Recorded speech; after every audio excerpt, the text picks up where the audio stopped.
আমরা এখন ভেট দ্বারকা দর্শনের উদ্দেশ্যে রওনা দিয়েছি। দর্শন সেরে ভেট দ্বারকা, গোপীতলা, নাগেশ্বর দর্শন সেরে আবার আমাদের 7:30টায় বাস। দ্বারকায় মূল দ্বারকাধীশ টেম্পলের পাশে যে সবজি মন্দির রয়েছে সেখান থেকেই বাস ছাড়ে দ্বারকা টু ভেট দ্বারকা কিংবা সোমনাথ যাওয়ার জন্য। প্রতিদিন 2 টাইমস বাস যায়। সকাল 7:30টায় বাস ছেড়ে ভেট দ্বারকা থেকে ফিরে আসে 1:30টায়, আবার 1:30টা থেকে নেক্সট বাস যায় ফিরে আসে রাত 7:30টায়। দ্বারকা টু ভেট দ্বারকা 2x2 সিটের সাইড সিনে দুজনের জন্য খরচ পড়বে 300 টাকা। দ্বারকা টু সোমনাথ 2x2 সিটের বাসে দুজনার ভাড়া পড়বে 500 টাকা। সময় লাগবে 6.5 ঘন্টার মতো।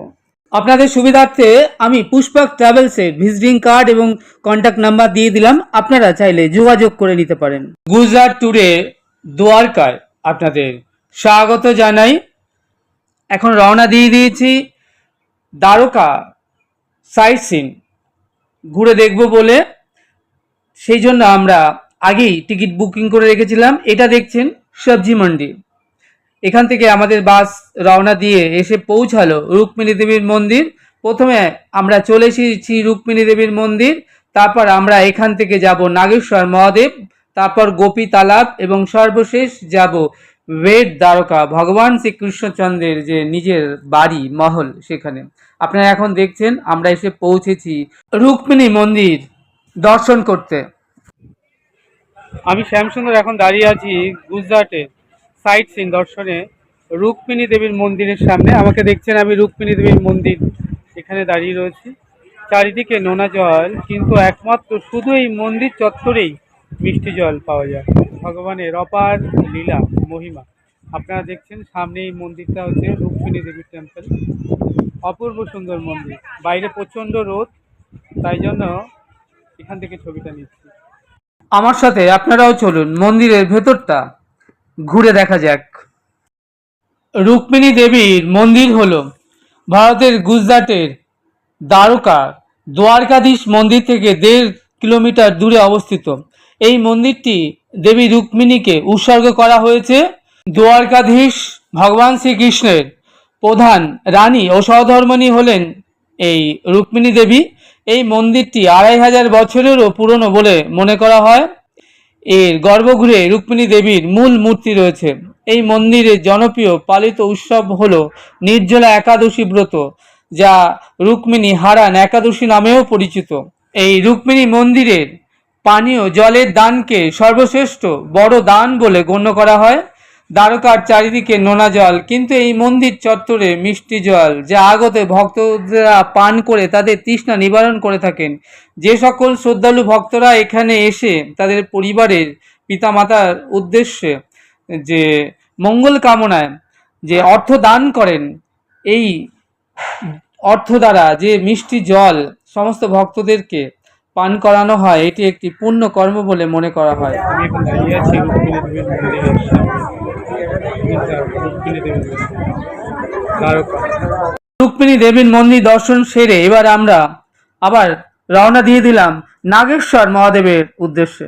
দ্বাদশ জ্যোতির্লিঙ্গের অন্যতম 2টি জ্যোতির্লিঙ্গ কিন্তু ভারতের গুজরাটেই রয়েছে। একটা হলো এই নাগেশ্বর মহাদেব এবং অপরটি হলো সোমনাথ মহাদেব মন্দির।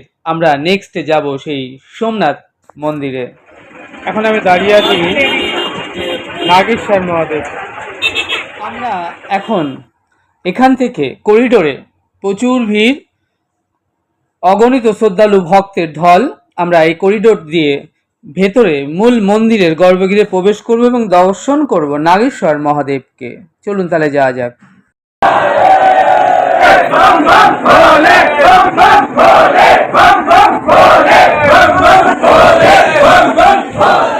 তাহলে আপনারাও দর্শন করবেন নাগেশ্বর মহাদেব।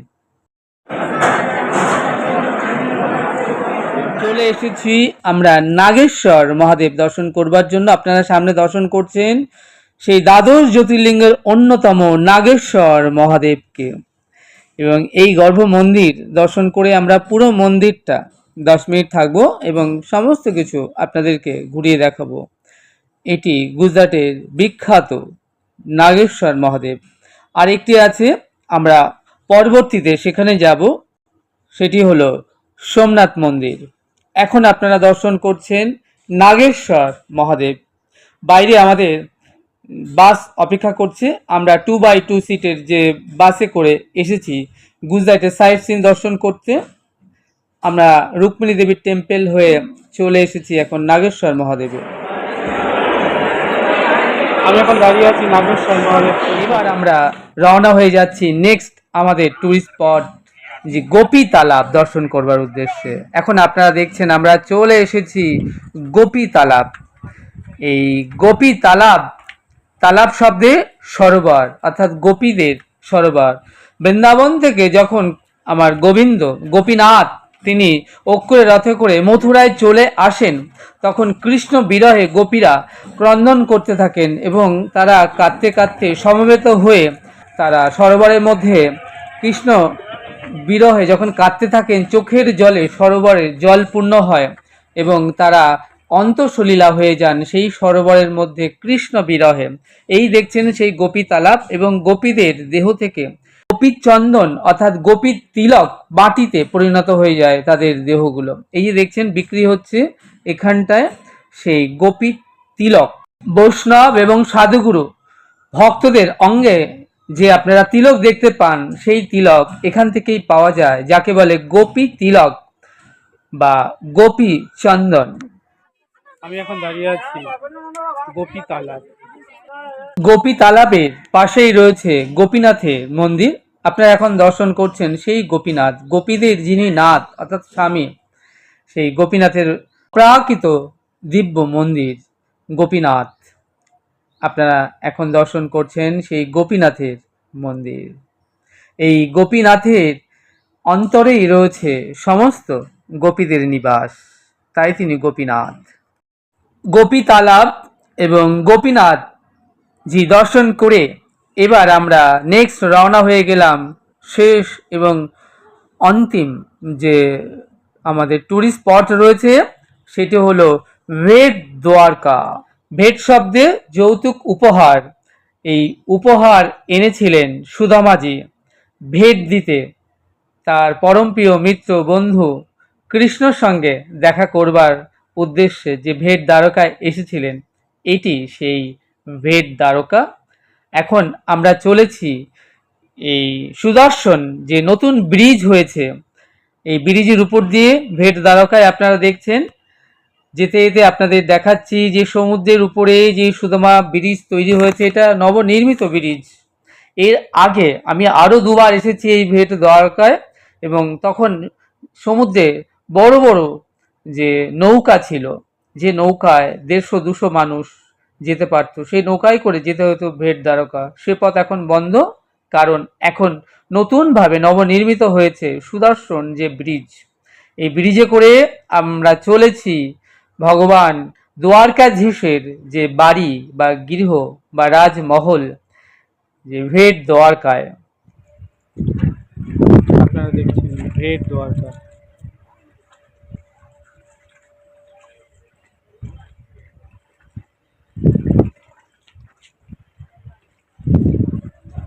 যে ভেট দ্বারকায় ভগবান কৃষ্ণজির বাড়ি এবং সুদামা কৃষ্ণর বন্ধু তিনমুখ খুদ ভগবানকে ভেট দিয়েছিলেন। আমার পেছনে সুদর্শন ব্রিজ নতুন চালু হয়েছে।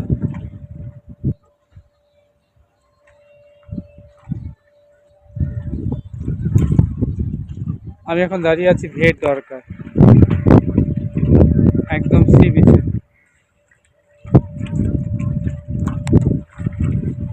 অপূর্ব সুন্দর নজারা। আমরা এখন এখান থেকে যাব ভেট দ্বারকা পুরীতে, অর্থাৎ দ্বারকাধীশ কৃষ্ণচন্দ্রের বাড়িতে।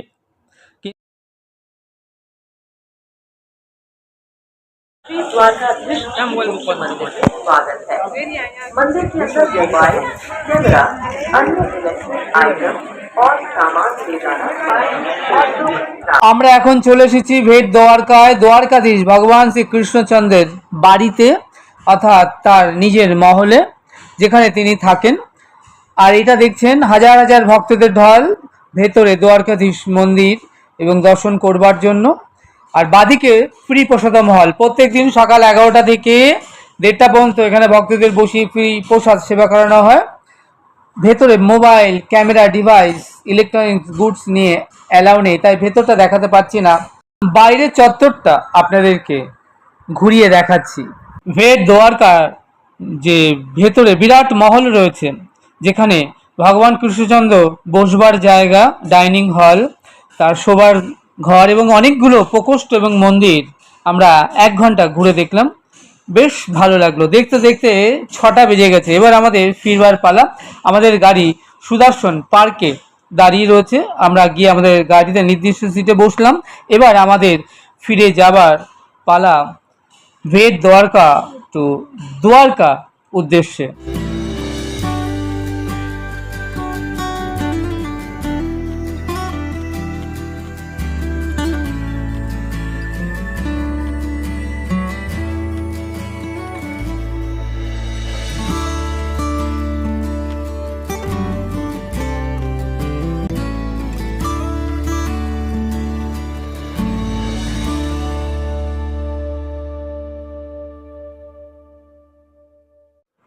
সোমনাথে আপনাদের স্বাগত জানাই।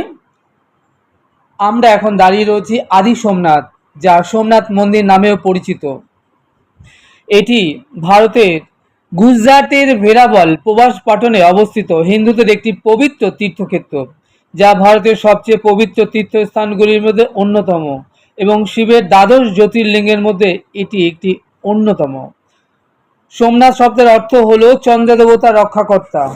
সোমনাথ মন্দিরটি চিরন্তন পীঠ নামেও পরিচিত। আমরা এখন চলে এসেছি আদি সোমনাথ মন্দিরে।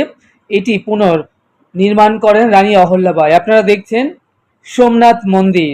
আমরা এখন সোমনাথ মন্দিরে প্রবেশ করব এবং দর্শন করব সোমনাথ আমি মহাদেব। এখন দাঁড়িয়ে আছি সোমনাথ মন্দিরে। এই সোমনাথ মন্দিরটি পুনঃপ্রতিষ্ঠা করেন রানী অহল্যাবাই। আমি এখন সেই অহল্যাবাইয়ের মূর্তি আমি এখন গুজরাটের সোমনাথ মন্দিরে। রানী অহল্যাবাই এই আদি সোমনাথ মন্দির নির্মাণ করিয়েছিলেন, সেই সোমনাথ মন্দির। এই সোমনাথ মন্দিরের ইতিহাস বহু প্রাচীন এবং বিভিন্ন যুগে বিভিন্ন সময় এই মন্দির ধ্বংস করা হয় এবং আবার পুনর্নির্মাণ করা হয়। অতীতে 6 বার ধ্বংসপ্রাপ্ত হলেও মন্দিরটি সত্তর পুনর্নির্মাণ করা হয়। 1947 সালে নভেম্বর মাসে জুনাগড়ের ভারত চুক্তির সময় এই অঞ্চল পরিদর্শন করেন সর্দার বল্লভভাই প্যাটেল এবং তিনি বর্তমান মন্দিরটি নির্মাণের পরিকল্পনা করেন। 1277 সালে গুজরাট আক্রমণের সময় উলুগ খানের নেতৃত্বে আলাউদ্দিন খিলজির বাহিনী ভাগেলা রাজা কর্ণকে পরাজিত করেন এবং সোমনাথ মন্দির ভেঙে দেন। মন্দিরটি 1308 সালে সৌরাষ্ট্রে চুতসীমা রাজা প্রথম মহিপাল দ্বারা পুনর্নির্মাণ করা হয় এবং লিঙ্গটি 1331 থেকে 1351 সালের মধ্যে তার পুত্র খেঙ্গারা দ্বারা আবার ইনস্টল করা হয়। কথিত আছে যে সোমনাথ অর্থাৎ চন্দ্রদেব প্রথমে সোমনাথ মন্দিরটি সোনা দিয়ে নির্মাণ করেন এবং রাবণ পরে রূপো দিয়ে নির্মাণ করেন এবং কৃষ্ণ কাঠ দিয়ে এবং ভীম পাথর দ্বারা এই মন্দিরটি পুনর্নির্মাণ করিয়েছিলেন। আপনারা এখন দর্শন করছেন আদি সোমনাথ মন্দিরের গর্ভগৃহ। আমরা ভেতরে প্রবেশ করব। আমি এখন দাঁড়িয়ে আছি সোমনাথ মন্দিরে।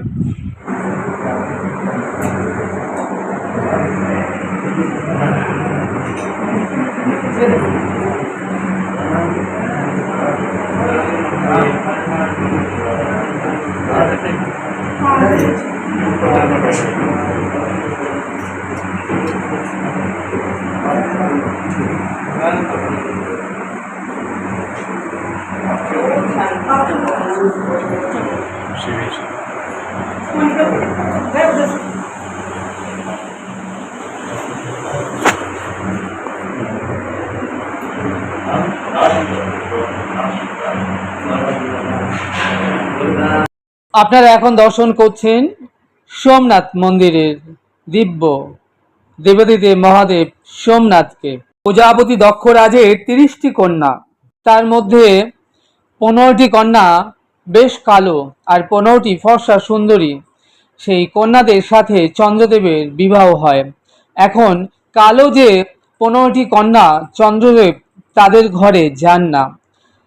তারা তাদের পিতা দক্ষ রাজের কাছে অভিযোগ করছে যে তুমি আমাদের সাথে এমন স্বামীর বিবাহ দিলে, তোমার জামাই আমাদের ঘরে তো আসেই না, তারা ওই যে ফর্সা সুন্দরী কন্যাদের ঘরেই যায়।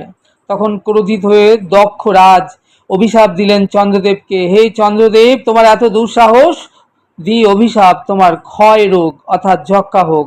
তখন দেখতে দেখতে দক্ষরাজের অভিশাপে চন্দ্রদেব এক কলা করে ক্ষীণ হতে থাকলেন, অর্থাৎ তার ক্ষয় হতে থাকলো। চন্দ্রদেব কি করলেন, তখন কৈলাসে গিয়ে দেবদেব মহাদেবের উপাসনা করলেন এবং দেবাদিদেব মহাদেবকে প্রসন্ন করলেন। দেবাদিদেব মহাদেব চন্দ্রদেবের সাধনায় তিনি প্রসন্ন হলেন এবং চন্দ্রদেবকে তিনি আশীর্বাদ দিলেন এবং মাথায় করে রাখলেন। এখন মহাদেবের আশীর্বাদে চন্দ্রদেব আবার এক কলা করে ধীরে ধীরে আবার পূর্ণ প্রাপ্ত হলেন। এখন দক্ষরাজ দেবাদিদেব মহাদেবকে বললেন যে আমি যাকে অভিশাপ দিয়েছি তুমি তাকে মাথায় করে কেন রাখলে?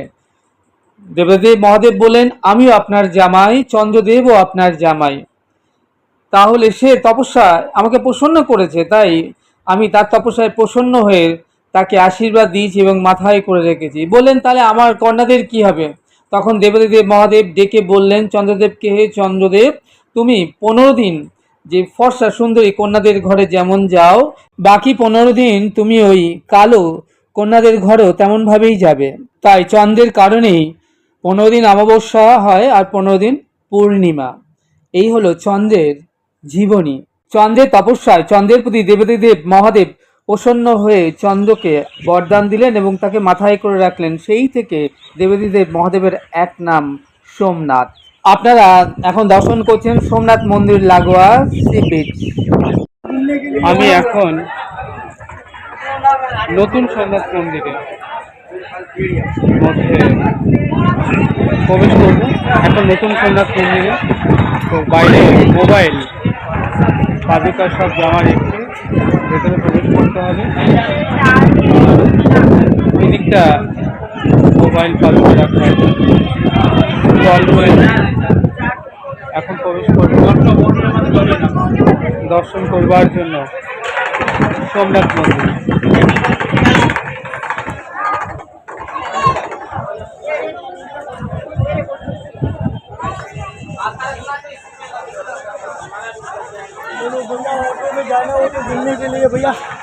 আদি সোমনাথ মন্দির দর্শন পূজা পাঠ ছেড়ে আমরা চলে এসেছি এখন নতুন সোমনাথ মন্দির। এটি হলো সোমনাথ টেম্পল। আমরা ঠিক মন্দিরের গেটে বাইরে থেকে আপনাদেরকে মোবাইলে ভিডিওগ্রাফি করে দেখাচ্ছি সোমনাথ মন্দিরটি। সোমনাথ মন্দিরে প্রবেশের পূর্বেই আপনাকে মোবাইল, ক্যামেরা, ইলেকট্রনিক্স ডিভাইস, পাদুকা সব, এই যে ডান দিকের ঘরগুলো দেখছেন সব জমা রেখে তবে ভেতরে প্রবেশ করতে হবে চেকিং পর্ব সেরে। এই দেখছেন শ্রদ্ধালু ভক্তরা সব প্রবেশ করছে, এখানে চেকিং হবে এবং তারপর ধীরে ধীরে মন্দিরের ভেতরে প্রবেশ করতে হবে সোমনাথ দেবাদিদেব মহাদেব দর্শন করবার জন্য। দর্শন সেরে আবার এই গেট থেকে আবার বাইরে বেরিয়ে আসতে হবে। রাত্রেবেলা 7:30 থেকে রয়েছে light and sound music show. আপনারা চাইলে লাইট অ্যান্ড সাউন্ড মিউজিকও দেখে নিতে পারেন। আমরা দাঁড়িয়ে আছি সোমনাথ মন্দিরের গেটে এবং এখান থেকেই মোবাইলে ভিডিওগ্রাফি করে আপনাদেরকে ঘুরিয়ে দেখাচ্ছি গুজরাটের বিখ্যাত দ্বাদশ জ্যোতির্লিঙ্গের অন্যতম সোমনাথ মন্দির। আমাকে দেখছেন, আমি এখন দাঁড়িয়ে আছি তো গুজরাটের সোমনাথ মন্দিরে। এই দূরে দেখছেন এটা সোমনাথ মন্দির আমার পেছনে। ভেতরে মোবাইল অ্যালাউ নেই, সেই কারণে ঠিক গেটের সামনে থেকে সুবিধা তুলছি।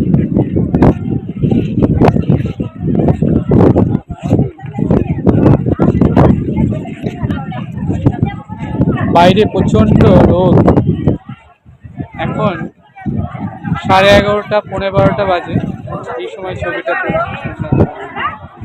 আজ এটুকুই। আপনারা আমাদের সঙ্গে জুড়ে থাকুন আর ঘরে বসেই দেখতে থাকুন গুজরাট ট্যুরে সোমনাথ এর এই ছোট্ট সুন্দর সুন্দর ভিডিওগুলো। আশা করব আপনাদের বেশ ভালো লাগবে। চ্যানেলটি সাবস্ক্রাইব করবেন। আপনারা ভালো থাকবেন, সুস্থ থাকবেন, আনন্দে থাকবেন। তাহলে দেখা হচ্ছে আগামীতে আরও একটি নতুন সুন্দর ভিডিওর সাথে। সেই অবধি আমার সঙ্গে ফ্রেন্ডসে বলুন রাধে রাধে।